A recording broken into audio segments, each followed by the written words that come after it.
انتظار کرم دشمن عمیرا، اے خدا جو خدا بینو خدا دا مدد بغیرہ بے بلا افتادہ کشتی ضعیفانو شکستارا تو پشتی بحق کے خواجہ عثمان ہارون مدد کن یا معین الدین چشتی، مدد کن یا معین الدین چشتی، مدد کن یا معین الدین چشتی۔ انتہائی احترام و عقیدت کے ساتھ اپنے اور ساری کائنات کی مرکز عقیدت علی سے بے کساں چارہ ساز درد منداں، ہم غریبوں کے غمگسار، ہم فقیروں کی ثروت، شہریار ارم تاجدار حرم نوبہار شفاعت، شب اسرا کے دولہا نوشے بزم جنت، دانائے سبل مولائے کل ختم الرسل، خسرو خوباں سیاح لامکاں وجہ کن فقہ، در اللہ المکنون سر اللہ المخزون، عالم ما کانا وما یکون، آبو دل انبیاء جانو دل اصفیاء، مطلع ہے سعادت مقطع ہے سیادت، خلاصہ کائنات فخر موجودات، حضور احمد مجتبی محمد مصطفیٰ، ارواح نافدہ صلی اللہ تعالی علیہ وآلہ وصحبہ وبارک وسلم کی بارگاہ بے کس پناہ میں جس طریقے سے پڑھاؤں بلند آواز سے میرے ساتھ مل کر پڑھیں، الصلاة والسلام علیک یا رسول اللہ، الصلاة والسلام علیک یا نبی اللہ، الصلاة والسلام علیک یا حبیب اللہ، وعلی آلک و اصحابک یا نور اللہ، صلی اللہ تعالی علیہ وسلم۔ تیرے پائے کا کوئی ہم نے نہ پایا خواجہ، تیرے پائے کا کوئی ہم نے نہ پایا خواجہ، ہم زمین والوں پہ اللہ کا سایہ خواجہ، مکر شیطان سے مریدوں کو بچا لیتے ہو، مکر شیطان سے مریدوں کو بچا لیتے ہو، اس لیے پیر تمہیں اپنا بنایا خواجہ، اس لیے پیر تمہیں اپنا بنایا خواجہ۔ اور جوش و مستی میں بہت آئے تھے ایسے لمحے، جوش و مستی میں بہت آئے تھے ایسے لمحے، میں بہک جاتا مگر تم نے بچایا خواجہ۔ اور سید خستہ کو امید حضوری کب تھی، سید خستہ کو امید حضوری کب تھی، صدقے جاؤں تیرے کیا خوب بلایا خواجہ۔ آج کی یہ محفل آپ کے اس علاقے میں سرکار معین ملت والدین خواجہ معین الدین چشتی حسن سنجری ثم اجمیری رضی اللہ تبارک و تعالی عنہ کی یاد میں انعقاد پذیر ہے۔ اسی مناسبت سے قرآن مقدس کی بڑی مشہور و معروف آیہ کریمہ کی تلاوت کا شرف حاصل کیا میرا اللہ، اس کے متعلق مجھے حق کہنے اور آپ تمامی خواتین و حضرات کو حق سن کر اس پر عمل کرنے اور اسے عام کرنے کی توفیق عطا فرمائے۔ مجھ سے بیشتر آپ نے بہت بڑے بڑے علماء، خطبہ اور شعراء سے ان کے اپنے کلام اور ملفوظات سماعت فرما لیے ہیں، اور میں بھی مختصر وقت کے لیے حاضر ہوں، اور میرے بعد پھر انشاءاللہ تعالی یہ سلسلہ جاری رہے گا۔ دیکھیے ولی کسے کہتے ہیں اور ولی کون ہوتا ہے؟ اگر آپ بھی ولی بننا چاہیں تو بن سکتے ہیں، اللہ کے کرم سے اگر آپ کوشش کریں آپ بھی ولی بن سکتے ہیں۔ اللہ قرآن شریف میں فرماتا ہے وَالَّذِينَ جَاهَدُوا فِينَا لَنَهْدِيَنَّهُمْ سُبُلَنَا، جو ہماری راہ میں کوشش کرتے ہیں ہم ان کے لیے راستے پیدا کر دیتے ہیں۔ رستہ نہیں بلکہ رستے پیدا کر دیتے ہیں۔ اللہ تک پہنچنے کے راستے ہیں، بہت راستے ہیں۔ تو ولی کسے کہتے ہیں؟ ولی اس کو کہتے ہیں جو اللہ کا قریبی ہوتا ہے، جو اللہ کا مقرب ہوتا ہے۔ دیکھیں، اللہ سب سے قریب ہے لیکن سب اللہ سے قریب نہیں ہے، اور جو اللہ سے قریب ہو جائے اسی کو ولی کہتے ہیں۔ اللہ تو مومنوں کے بھی قریب ہے، کافروں کے بھی قریب ہے۔ اللہ تو نمازیوں کے بھی قریب ہے، بے نمازیوں کے بھی قریب ہے۔ اللہ تو وفاداروں کے بھی قریب ہے، بے وفاؤں کے بھی قریب ہے۔ وہ ارشاد فرماتا ہے ہوا معکم اینما کنتم، تم جہاں کہیں ہو اللہ تمہارے ساتھ ہے۔ اللہ تعالیٰ تمہارے ساتھ سب سے خطاب ہے، تم جہاں کہیں ہو اللہ تمہارے ساتھ ہے۔ تم زمینوں میں ہو اللہ تمہارے ساتھ ہے، تم پہاڑوں میں اللہ تمہارے ساتھ ہے، تم غاروں میں اللہ تمہارے ساتھ ہے۔ کتنے ساتھ ہے، کتنے ساتھ ہے؟ تو فرماتا ہے اللہ اکبر، کتنے قریب ہے وہ فرماتا ہے، ساتھ کتنے ہیں۔ وَإِذَا سَأَلَكَ عِبَادِي عَنِّي فَإِنِّي قَرِيبٌ، اے میرے پیارے محبوب، جب میرے بندے میرے متعلق آپ سے سوال کریں کہ اللہ کہاں ہے تو ان کو بتائیے کہ اللہ تمہارے قریب ہے، اللہ تم سب کے قریب ہے۔ کتنا قریب ہے؟ تو فرماتا ہے نحن اقرب الیہ من حبل الورید، اللہ تمہاری شہرت سے زیادہ قریب ہے۔ تو اللہ ہم سب سے قریب ہے لیکن ہم اللہ کے قریب نہیں، اور جو اللہ کے قریب ہو جائے تو اللہ کا ولی ہو جاتا ہے۔ پھر اللہ تبارک و تعالیٰ کی قدرت کے کرشمے اس کے ہاتھ پر ظاہر ہوتے ہیں۔ اگر وہ زمین کو کہے تو زمین اس کا حکم مانتی ہے، اگر وہ جانوروں کو کہے تو جانور اس کا حکم مانتے ہیں، اگر وہ کسی طرف اشارہ کر دے تو نظام کائنات بدلنے لگتا ہے۔ آپ نے بار بار کرامتیں سنی ہے، لیکن آج میں آپ کے سامنے جو ہے وہ ولی بننے کا ایک نسخہ سرکار غریب نواز رضی اللہ تعالیٰ کے فرمان کی روشنی میں، آپ کے ملفوظات کی روشنی میں پیش کر کے گزرنا چاہتا ہوں اور اسی پر پوری گفتگو کرنا چاہتا ہوں۔ لیکن آپ کی اور میری ماں اور بہنوں کی سب کی توجہ چاہتا ہوں، ہم سب کے قریب اللہ ہے، اللہ ہم سب کے قریب ہے لیکن ہم اللہ کے قریب نہیں ہیں، اور جو اللہ کے قریب ہو جائے وہ اللہ کا ولی ہو جاتا ہے۔ تو اللہ کے قریب پہنچنے کا طریقہ کیا ہے؟ اللہ کے قریب پہنچنے کا کوئی راستہ بھی تو ہوگا، اللہ کے قریب جانے کے لیے کوئی راہ بھی تو ہوگی، وہ کون سا راستہ ہے؟ اب تک ہم نے صرف یہی سمجھ رکھا ہے کہ ہم کثرت سے نفل نمازیں پڑھیں ہم اللہ کے ولی بن جائیں، یقیناً یہ بھی طریقہ ہے۔ ہم کثرت کے ساتھ تسبیح پڑھیں ہم اللہ کے قریب ہو جائیں، مگر یاد رکھیں کثرت سے تسبیح کبھی کبھی منافقین بھی کرنے لگتے ہیں، کثرت سے سجدے کبھی کبھی منافقین بھی کرنے لگتے ہیں، لیکن اللہ تک پہنچنے کا کوئی راستہ ہے، اس راستے کا انتخاب ضروری ہے۔ جب تک وہ راستہ نہیں ملے گا اس وقت تک منزل نہیں ملے گی۔ اور اللہ تک پہنچنے کا راستہ کیا ہے؟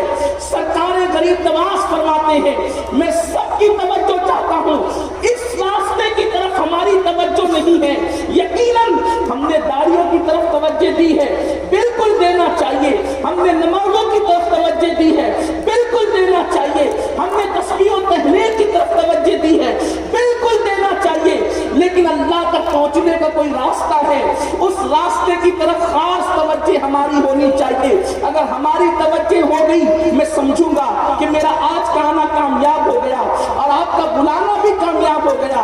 حضور غریب نواز رضی اللہ تعالیٰ سے کسی نے پوچھا اللہ تک پہنچنے کا کوئی راستہ تو ہے نا؟ کیونکہ اللہ قرآن میں فرماتا ہے والذی جاہدوا فینا لنہدینہم سبلنا، کہ جو میری راہ میں کوشش کرتے ہیں ہم ان کو اپنے تک پہنچنے کے لیے راستے پیدا کر دیتے ہیں۔ تو اللہ تک پہنچنے کا راستہ کیا ہے؟ تو سرکار غریب نواز کتنا خوبصورت جواب دیتے ہیں۔ حضور غریب نواز فرماتے ہیں جو اللہ تک پہنچنے کا راستہ ہے وہ بندوں کے دل سے ہو کر کے گزرتا ہے۔ اللہ تک جو پہنچنے کا راستہ ہے وہ بندوں کے دل سے ہو کر کے گزرتا ہے۔ مطلب کیا ہے؟ جب تک تم بندوں کے دل کو خوش نہیں کرو گے اس وقت تک تم خالق کا قرب حاصل نہیں کر سکتے۔ حضرت سیدنا امام جعفر صادق فرماتے ہیں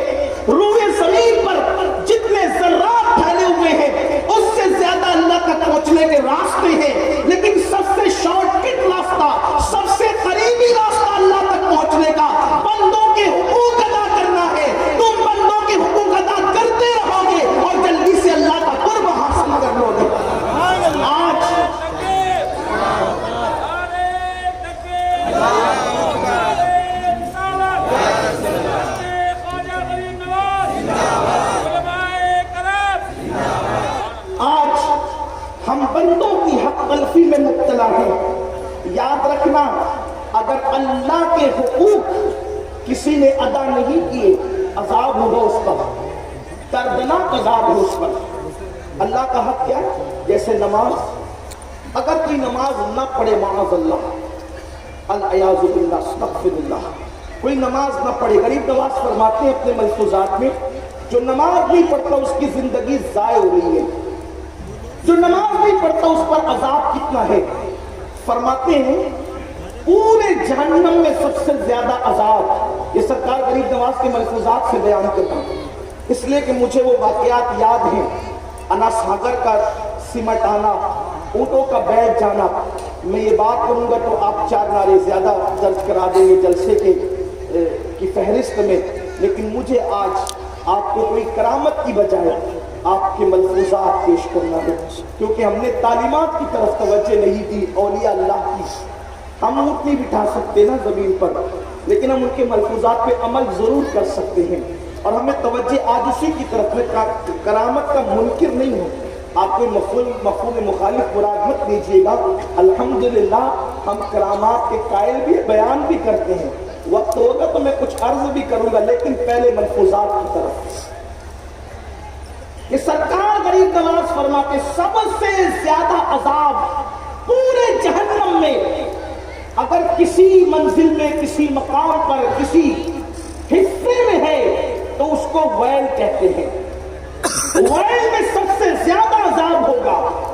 سرکار غریب نواز فرماتے ہیں میرے پیر و مرشد کہتے تھے, یعنی خواجہ عثمان ہارونی, کہ اللہ کے رسول علیہ السلام کی حدیث ان تک پہنچی کہ جہنم میں 70,000 مرتبہ رو کر, 1-2 بار نہیں, ذرا دل کے کانوں سے سننا, نماز کے وقت گیم کھیلنے والے, نماز کے وقت گھروں میں بیٹھنے والے, نماز کے وقت فلمیں دیکھنے والے, نماز کے وقت کرکٹ دیکھنے والے, نماز کے وقت دکانیں کھول کے بیٹھنے والے, نماز کے وقت دوستوں کے ساتھ ٹھٹا کرنے والے, تھوڑی دیر ذرا توجہ کریں.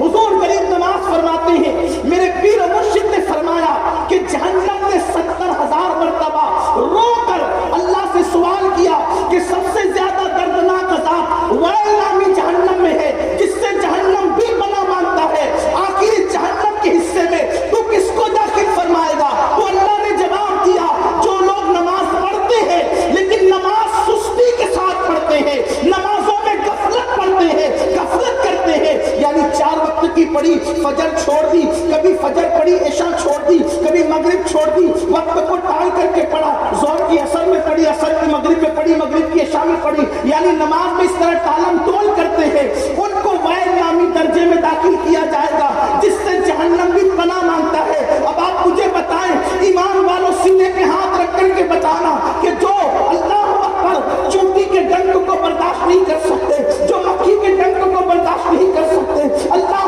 اکبر جو مئی کی گرمی کو اپنے گھروں میں بیٹھ کر برداشت نہیں کر سکتے, اللہ اکبر جب وہ نماز میں سستی کرتے ہیں تو ان کو ویل نامی جہنم میں داخل کیا جائے گا.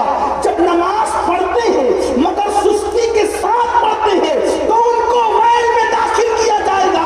جو سرے سے نماز پڑھتے ہی نہیں ان کا انجام کیا ہوگا؟ جو جمعہ بھی پڑھنے نہیں آتے ان کا انجام کیا ہوگا؟ ذرا سوچو تو صحیح, دنیا میں پہلی اور آخری بار آئے ہو, رنگیلیاں منانے نہیں آئے ہو, گندی فلمیں دیکھنے نہیں آئے ہو, وقت کو ضائع کرنے نہیں آئے ہو, زندگی کو تباہ برباد کرنے نہیں آئے ہو. ایک دن روح کا رشتہ جسم سے ٹوٹ جائے گا اور ڈولا اٹھے گا اور شہر خاموشہ پہنچا دیا جائے گا.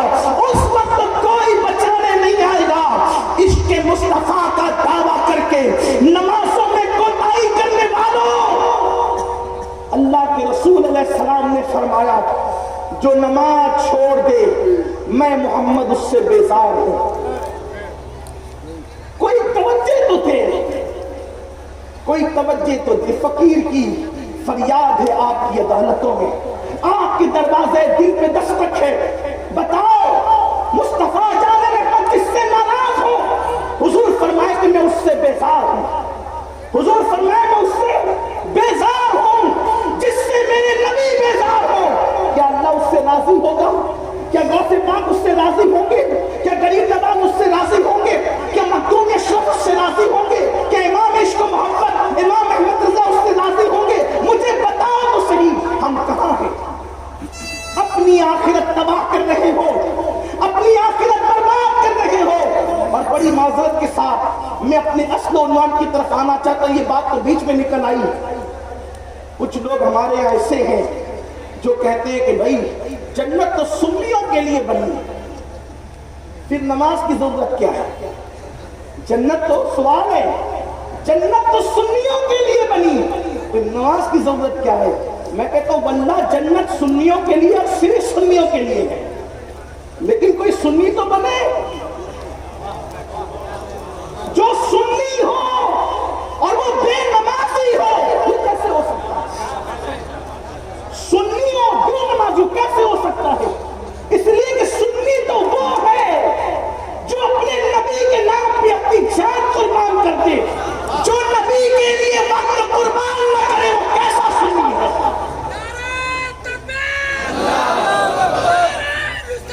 یا رسول اللہ، یا رسول اللہ، زندہ باد، زندہ باد۔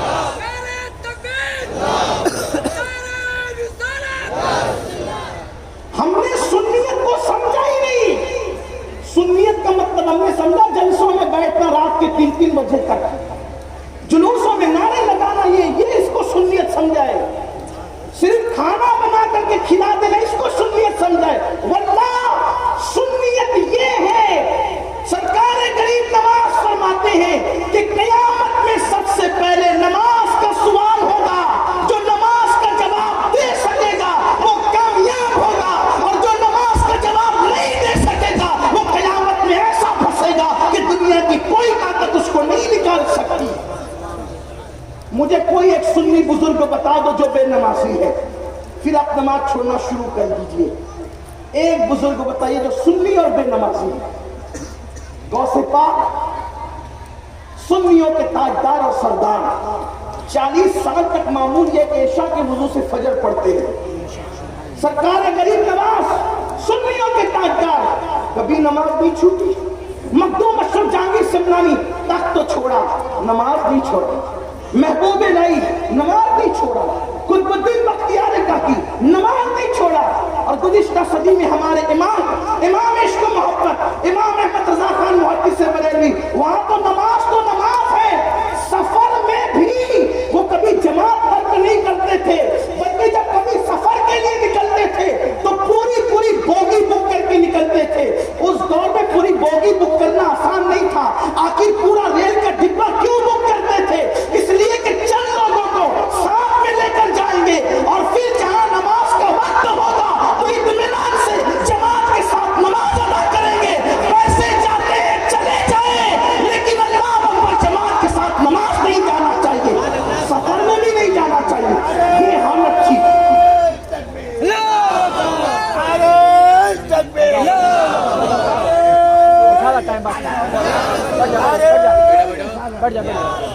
اپنے امام اہل سنت اعلیٰ حضرت نے فتاوی رضویہ شریف میں صحابہ کا مسلک نقل کیا ہے۔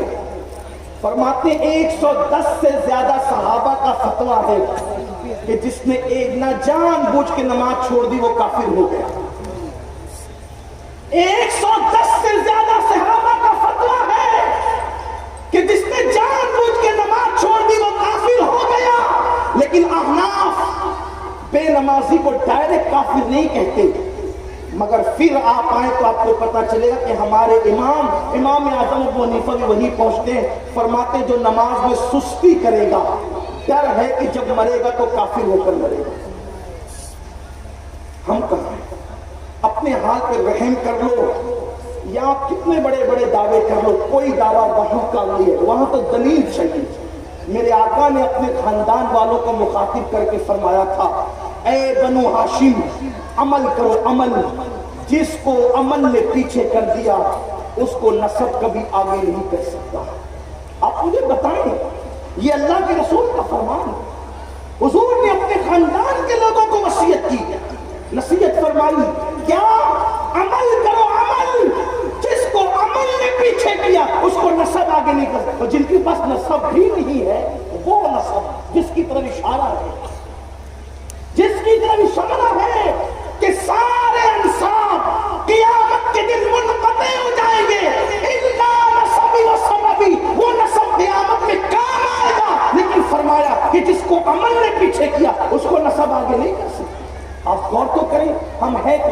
اللہ کے لیے اپنے حال پہ رحم کرو، اس طریقے کی پھپتیاں نہ دیا کرو۔ یہ یہاں آپ بہانے بازیاں یہاں کر سکتے ہیں، نماز کو چھوڑ کر آپ کہیں کامیاب نہیں ہو سکتے، لیکن میرا عنوان چونکہ آج نماز نہیں ہے، مگر آج آپ سے کہنا چاہتا ہوں کہ حضور غریب نواز فرماتے ہیں اللہ تک پہنچنے کا جو راستہ ہے وہ دلوں سے ہو کے گزرے، دلوں سے۔ جب تک اللہ کے بندوں کے دلوں کو خوش نہیں کرو گے ولی نہیں بن سکتے۔ اور یہاں تو حال یہ کہ ہم نے دلوں کا خیال ہی نہیں کیا، جس کا چاہا دل توڑ دیا، جس کی چاہے عزت لے لی، جس کو چاہا گالی دے دیا، جس کے ساتھ چاہا بدسلوکی کر دیا۔ حضور غریب نواز فرماتے ہیں جس نے کسی مومن کو گالی دی اور مرنے سے پہلے پہلے توبہ نہیں کی، توبہ نہیں کی، اس سے معافی بھی نہیں مانگی، مرتے وقت اس کی زبان پہ کلمہ نہیں آئے گا، کیونکہ اس نے کسی مومن کو گالی دی۔ تو بات چل رہی تھی اللہ کے حقوق، نماز اللہ کا حق ہے، اگر آپ نے نہیں پڑھی عذاب ہوگا، لیکن اللہ اگر چاہے معاف کرنا معاف کرنا، بے نمازی کو اگر اللہ معاف کرنا چاہے وہ کریم ہے، معاف کر دے۔ اللہ کے حق میں کوتاہی کی اللہ چاہے تو معاف کر دے، لیکن اگر بندوں کے حق میں کوتاہی، بندوں کے حق میں، اس وقت تک اللہ معاف نہیں کرے گا جب تک کہ وہ بندہ خود معاف نہ کرے۔ بندے کی معافی کے بغیر اللہ معاف نہیں کرے گا۔ اب یہاں پر دو تین مثالیں اور اپنی گفتگو اینڈ کی طرف دیکھیے، ہم حقوق العباد کی کیسی تلفی کر رہے ہیں، حقوق العباد کو کیسے ضائع کر رہے ہیں۔ آئیے پہلے نمبر پر دیکھتے ہیں بیوی۔ ہم بیوی کو بالکل گھر کی نوکرانی سمجھتے ہیں، لوگ بیوی کو گھر کی نوکرانی سمجھتے ہیں، اسے ماریں گے، پیٹیں گے، گالی دیں گے، اس کی حق تلفی کریں گے، اگر معاذ اللہ سالن میں نمک زیادہ ہو جائے تو گالیاں، دیر سے سو کر اٹھے تو گالیاں، گالی تو عام ہے، گناہ ہی نہیں سمجھتے۔ میرے آقا علیہ السلام فرماتے بیوی کی عزت صرف شریف لوگ کرتے، شریف لوگ۔ دیکھو شرافت اور رذالت کا معیار کیا ہے، کون شریف ہے کون کمینہ ہے، حضور نے خود بیان کر دیا۔ اللہ کے رسول علیہ السلام فرماتے بیوی کی عزت صرف شریف لوگ کرتے ہیں، کمینہ انسان بیوی کی عزت نہیں کرتا۔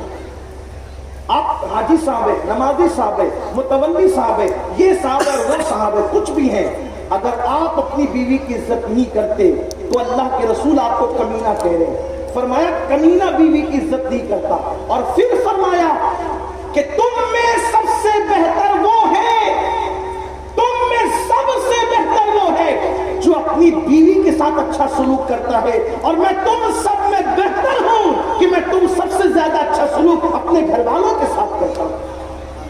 بھائی اسٹیج پر آ کر کے اچھی بات کرنا تو ہماری مجبوری ہے، سیٹ کے ساتھ اچھی بات کرنا تو مزدور کی مجبوری ہے، باہر اچھی بات کرنا تو اپنی مجبوری ہے، لیکن اصل انسان کی پہچان گھر میں ہوتی ہے کہ تم گھر میں کون ہو۔ ام المومنین حضرت عائشہ صدیقہ فرماتی ہیں کہ اللہ کے رسول کی 11 بیویاں تھی، ایک ساتھ 9 رہی، لیکن حضور علیہ السلام نے اپنی پوری زندگی میں اپنی کبھی کسی بیوی کو ڈانٹا تک نہیں۔ اور یہاں تو سالن میں نمک زیادہ ہونے پر طلاق، جہیز نہ ملنے پر طلاق، کتنی طلاق کی باتیں کرتے۔ آج ٹی وی چینلوں پہ بیٹھ کر مسلمانوں کے مذہب کا مذاق اڑایا جاتا ہے کہ مسلمان طلاق زیادہ دیتا ہے۔ اللہ اکبر، مجھے بتاؤ اپنے مذہب کو ہم نے لوگوں کے سامنے پیش تو نہیں کیا، الٹا اپنے عمل سے اپنے مذہب کو بدنام کرنے کی کوشش کی۔ اور یاد رکھنا، لوگ کہتے ہیں یار چلو طلاق دیں گے تو دوسری مل جائے گی، میں آپ سے کہتا ہوں بالکل دوسری ملے گی، لیکن کسی کی زندگی سے کھلواڑ کرنے والوں، کسی کی زندگی سے کھیلنے والوں، اگر 2 بچے ہونے کے بعد یا شادی کے 5-10 سال کے بعد آپ نے اس عورت کو چھوڑ دیا تو کیا آپ اس کے مہر کے ساتھ اس کی جوانی بھی لوٹا سکو گے؟ کیا اس کا شباب بھی لوٹا سکو گے؟ اس کا کوارا پن بھی لوٹا سکو گے؟ یاد رکھنا، کسی کی زندگی سے کھیلنے والوں، دل کے کانوں سے ایک حدیث سننا اور اچھی طرح سے سننا۔ دیکھو زندگی سے 2 طرح سے لوگ کھیل رہے ہیں، میں حقوق العباد پر گفتگو کرنے لگا ہوں۔ ایک تو یہ شادی کے بعد بیوی پر ظلم کرتے ہیں، اس کی زندگی سے کھیلتے ہیں، اور دوسرا کنوارے پن میں کسی لڑکی سے ناجائز تعلقات قائم کر لیتے ہیں، اور محبت کے نام پر کبھی اس سے زنا کرتے ہیں، کبھی بدکاری کرتے ہیں، اس کی آبرو ریزی کرتے ہیں، شادی کا دھوکہ دے کر، شادی کا نام لے کر، شادی کا بہانہ کر کے اس کی آبرو سے کھلواڑ کر کے اسے اس طریقے سے نچوڑ دیتے ہیں جیسے کوئی بھورا کسی پھول کا رس چوس لے، جیسے کوئی تتلی کسی پھول کا رس چوس لے، اور اس کے بعد ادھر کا رخ بھی نہیں کرتے، اور اس کے بعد پھر کسی اور کے ساتھ گھر بسا لیتے ہیں۔ یاد رکھنا، کسی کی زندگی سے کھلواڑ کرنے والوں قدرت دور نہیں ہے، اللہ کی یہاں انصاف ہے، انصاف۔ آپ کسی غریب کی زندگی کو کچل کر کبھی اپنی آشیانے کو آباد نہیں کر سکتے، آپ کبھی کسی کو دکھ دے کر کبھی سکھ کی زندگی نہیں گزار سکتے۔ آؤ آؤ، کسی عورت کے ساتھ کھیل لینا اور اس کو چھوڑ دینا، اس کو بیچ میں زندگی کے مجھار میں چھوڑ کر کے نیا گھر بسا لینا۔ سنو سنو، تم کسی عورت کے ساتھ کھلواڑ کرنے چلے ہو؟ میرے نبی نے تو یہاں تک فرمایا، جس نے کسی چڑیا کے ساتھ کھلواڑ کیا، چڑیا کے ساتھ، اس کا انجام کیا؟ صرف چڑیا کی بات کروں، عورت تو بہت عظیم ہے ہمارے یہاں۔ عورت کے 3 روپ ہیں، تینوں روپ میں ہم جنت دیکھتے ہیں، تینوں روپ میں ہم جنت دیکھتے ہیں۔ اگر عورت بیٹی کی شکل میں تو ماں باپ کی جنت ہے، نیک بیوی کی شکل میں تو شوہر کی جنت ہے، اور اگر ماں کی شکل میں تو اولاد کی جنت ہے۔ ہمارے عورت کا دوسرا نام جنت ہے، جنت۔ میرے آقا فرماتے کسی نے چڑیا کی زندگی سے کھلواڑ کیا۔ چڑیا، چڑیا کیا ہوتی ہے؟ چھٹان بھر کی بھی نہیں ہوتی چڑیا، لیکن جس نے کسی چڑیا کے ساتھ کھلواڑ کیا، اللہ کے رسول علیہ السلام فرماتے کوئی چڑیا سے کھیل رہا تھا۔ چڑیا کھیلنے کی چیز نہیں، جب چڑیا کھیلنے کی چیز نہیں تو عورت کھیلنے کی چیز کیسے ہو سکتی؟ یہ جو رات دیر گئے تک کی عورتوں کے ساتھ فون پر لگے رہتے ہیں، جن سے آپ کا کوئی رشتہ ہی نہیں ہے، یہ جائز نہیں ہے، اسلام میں اس کی اجازت نہیں ہے، اور اس کو نام کیا دیا؟ عشق کا اور محبت کا۔ میرے عزیز، ہنسنے کی بات نہیں ہے، واللہ ہماری قوم کے جوان اس میں اتنا ڈوب چکے ہیں، نہ ان کو کاروبار سمجھ میں آ رہا ہے، نہ ان کو تجارت سمجھ میں آ رہی ہے، نہ ان کو تعلیم سمجھ میں آ رہا ہے، نہ ان کو ماں باپ کے حقوق سمجھ میں آ رہے ہیں، اس میں ڈوب چکے ہیں۔ یاد رکھنا، شادی سے پہلے اسلام کوئی رشتے کی بات نہیں کرتا۔ آپ کسی کو فرینڈ نہیں بنا سکتے، گرل فرینڈ نہیں بنائی جا سکتی، بوائے فرینڈ نہیں بنائے جا سکتے ہمارے یہاں۔ ارے جب چچا کے بیٹے کے ساتھ عورت کے لیے پردہ کرنا فرض ہے، وہ چچا زاد بھائی ہے، بھائی، چچا زاد بھائی، اس سے بھی پردہ کرنا فرض ہے، مامو زاد بھائی سے پردہ کرنا فرض ہے، پھوپھی زاد بھائی سے پردہ کرنا فرض ہے۔ میں اپنی بہنوں کی بھی توجہ چاہتا ہوں، تو محلے کے لڑکوں سے، کالج کے لڑکوں سے، اسکول کے لڑکوں سے، یونیورسٹی کے لڑکوں سے بے پردہ دوستی کرنے کی اجازت کس نے دی؟ یہ حرام ہے، اسلام اس کی اجازت نہیں دیتا۔ اور جب بھی اسلام کی تعلیم کو پیٹ کے پیچھے ڈالو گے، ہمیشہ خون کے آنسو رونا پڑے گا۔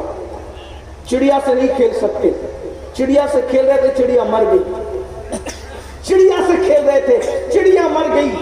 اللہ کے رسول علیہ السلام فرماتے ہیں، فقی ابو اللیث لکھتے ہیں، اللہ کے غیب کا نبی صلی اللہ علیہ وآلہ وسلم نے فرمایا، جس نے چڑیا سے کھیلا، چڑیا مر گئی، قیامت میں وہ چڑیا اللہ کی بارگاہ میں فریاد کرے گی، میرے اللہ، آج عدل کا دن ہے، آج انصاف کا دن ہے، مجھے عدل چاہیے، مجھے عدل چاہیے۔ اس شخص نے میرے ساتھ کھیلا تھا اور میں مر گئی، اس نے میری زندگی سے کھیلا تھا۔ عورتوں کی زندگی سے کھلواڑ کرنے والوں، چڑیا اس دن فریادی ہوگی، چڑیا، چھوٹی سی چڑیا، ننھی سی چڑیا، اور وہ اللہ کی بارگاہ میں کہے گی، مولا، اس نے میری زندگی سے کھیلا تھا، میں مر گئی تھی، میرا قصور کیا تھا، اس سے پوچھ، مجھے آج عدل چاہیے، مجھے آج انصاف چاہیے۔ تو اللہ کے رسول علیہ السلام فرماتے ہیں، اس چڑیا کی آواز میں اللہ ایسی کڑک پیدا کرے گا، ایسی تیزی پیدا کرے گا کہ مجرم کے کان میں جب وہ آواز پہنچے گی تو یوں لگے گا جیسے بجلی کڑک گئی، اور مجرم کے کان پھٹ جائیں گے۔ اس چڑیا کی فریاد کو سن کر مجرم کے کان پھٹ جائیں گے، اور پھر وہ چڑیا کا جواب میرا اللہ یوں دے گا اپنی عدالت میں، آج عدل کا دن ہے، آج انصاف کا دن ہے، آج کسی پہ ظلم نہیں ہوگا، ہر مذہب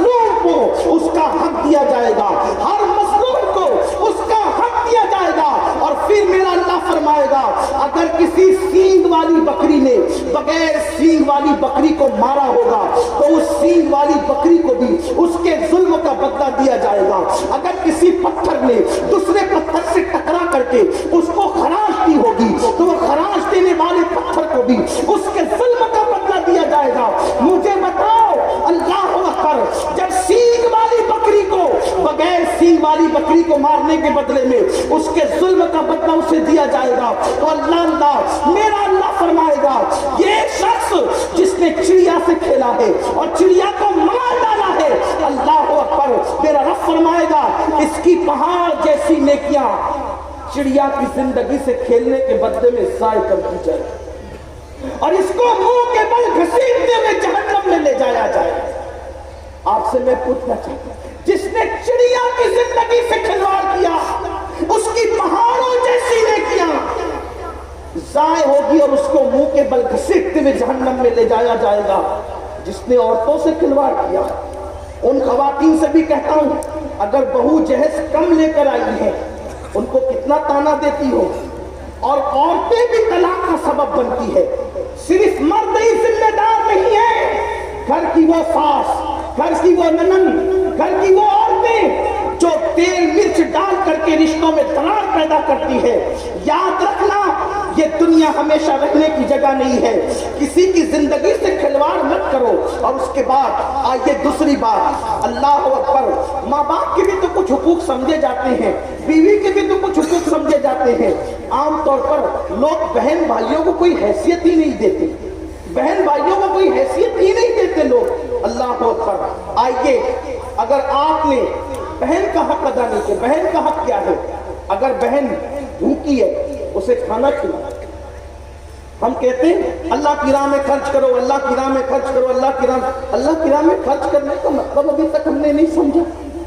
جب بھی ہماری طرف سے اعلان ہوتا ہے اللہ کی راہ میں خرچ کرو، فوراً ذہن میں آتا ہے مسجد بناؤ، مدرسہ بناؤ.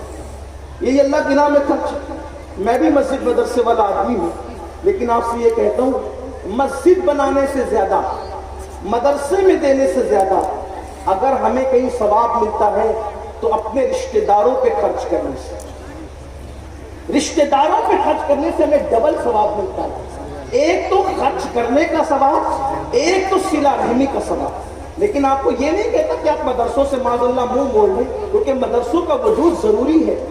العلم حیات الاسلام، علم اسلام کی زندگی ہے. جب تک علم ہے تب تک اسلام ہے، اور علم اس وقت تک ہے انشاءاللہ جب تک مدارس قائم ہے. میں مدارس سے منہ موڑنے کی بات نہیں کر رہا ہوں، لیکن یاد رکھو سب سے زیادہ ثواب ہمیں اپنے رشتہ داروں پہ خرچ کرنے سے ملتا ہے. ہم مدرسے میں تو 50,000 لکھا دیتے، نام ہو گیا فلاں سیٹ صاحب نے 50,000 لکھا ہے، لیکن بہن تو تڑپ رہی ہے، بھائی تو بے چین ہو رہا ہے. زکات کے پہلے حقدار ہمارے بہن بھائی اگر وہ مستحق ہے تو، بلکہ یہاں تک ہمارے بزرگوں نے ہمیں طریقہ بتایا، اگر بھائی کو زکات دینے سے اس کو شرم آئے گی، اس کو اچھا نہیں لگے گا، تو یہاں تک آپ کہہ کے دے سکتے کہ یہ تیرے لیے تیرے بچوں کے لیے تہواری ہے، یہ لے لے. یعنی زکات کا ذکر کرنا ضروری نہیں ہے اس کی عزت نفس کا خیال کرتے ہوئے، صرف دل میں نیت کرنے کا کافی ہے. لیکن ہم نے تو اپنے رشتہ داروں سے منہ موڑا، ہم تو عیش کی زندگی گزارتے رہے اور ہمارے رشتہ دار قسم و کرسی میں زندگی گزارتے رہے. آؤ اس پر بھی ایک بات سنو. حضرت سیدنا مالک ابن دینار رضی اللہ تعالیٰ کا دور ہے. حضرت مالک بن دینار مکے میں رہتے تھے. اس دور کے بزرگ ہیں جو مالک ابن دینار کے حلقہ بگوش تھے، ان کے حلقے میں بیٹھنے والے تھے. وہ فرماتے ہیں ایک شخص عجم سے آیا، عجم سے ہجرت کر کے آیا، اور عجم سے ہجرت کر کے آنے کے بعد وہ مکے میں رہنے لگا. پوری رات وہ حرم میں گزارتا، پوری رات حرم میں گزارتا، پوری رات حرم میں عبادت کرتا اور دن کو روزے سے رہتا. پھر میں نے سوچا، میں سفر پہ جا رہا تھا، میں نے سوچا میرے پاس اتنا زیادہ سونا ہے، یہ سونا میں سفر میں کیسے لے جاؤں گا تو ایسا نہ ہو کہ مجھے لوٹ لیا جائے.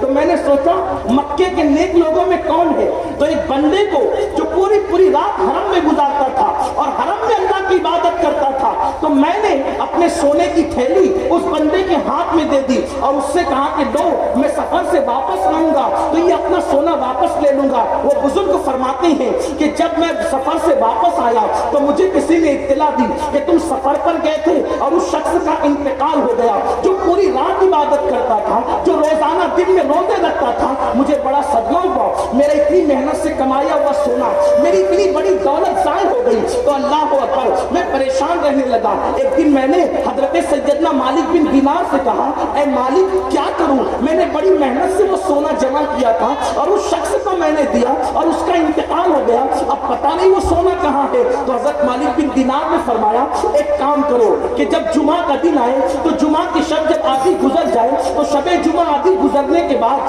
تم جو ہے وہ رکن یمانی کے پاس جانا، اور کعبۃ اللہ شریف میں کعبے کے 4 کونے ہیں، چاروں کونے کے ایک نام ہے، رکن اسود ہے، رکن عراقی ہے، رکن شامی ہے، رکن یمانی ہے۔ تو مالک بن دینار نے کہا کہ شب جمعہ میں نصف شب گزرنے کے بعد تم جو ہے وہ رکن یمانی پر جانا اور وہاں جا کر کھڑے رہنا، جب بھیڑ چھٹ جائے تو جس شخص کو تم نے سونا تھمایا تھا اس کا نام لے کر کے کہنا کہ اے فلاں مجھ سے بات کر، کیونکہ اگر وہ شخص اہل جنت میں سے تھا، کیونکہ تم کہتے ہو کہ وہ پوری رات عبادت کرتا تھا، وہ پوری رات حرم میں گزارتا تھا اور ہر دن روزہ رکھتا تھا، تو یقیناً وہ جنتی ہوگا۔